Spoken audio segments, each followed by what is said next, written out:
on Monday, we went down to DC and we hosted a briefing on Capitol Hill. We invited congressmen and their staff members to a luncheon where we spoke about the importance of health coaching. And so I work with people, and health coaches and wellness coaches work with people to discover the choices that are best for you, because we're all individuals. And that's really a cornerstone of health coaching, is to help you figure out the foods and the lifestyle that suit you and not everybody else.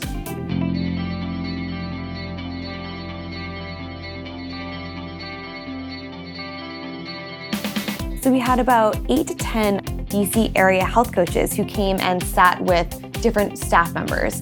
And, we only had a very limited amount of time, but they wanted to keep going because they were getting such valuable feedback.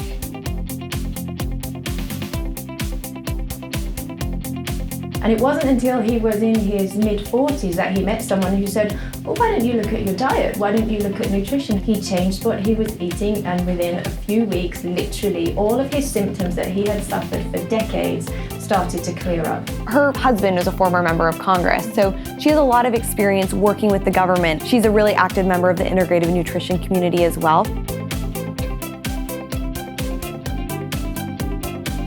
Next, we're doing a kale salad. If you make a big batch, it's either going to taste better the next day. If you make it for lunch, it's going to taste great for dinner. So that's why we love kale. We also love it because it is so high in vitamins and minerals. It is a dark leafy green, or DLG, and you want to get as many dark leafy greens into your day as possible, even in the dead of winter.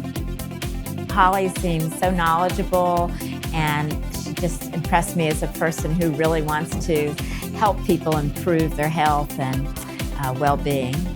The woman that you saw in that video, she's not a member of Congress, but she's very involved with events, on the Hill and works with people very closely. I think it's important that more members of Congress sign on to the health resolution, bringing more attention to this issue, and we should congratulate the health and wellness coaches across the country. I'll just echo a couple of things that Tom said. Prevention is the key, and health and wellness coaches do a phenomenal job of bringing that message to the folks that we all have the privilege to serve. The big picture is that the work of health coaches is improving our collective health and wellness, and it's really time to recognize these efforts.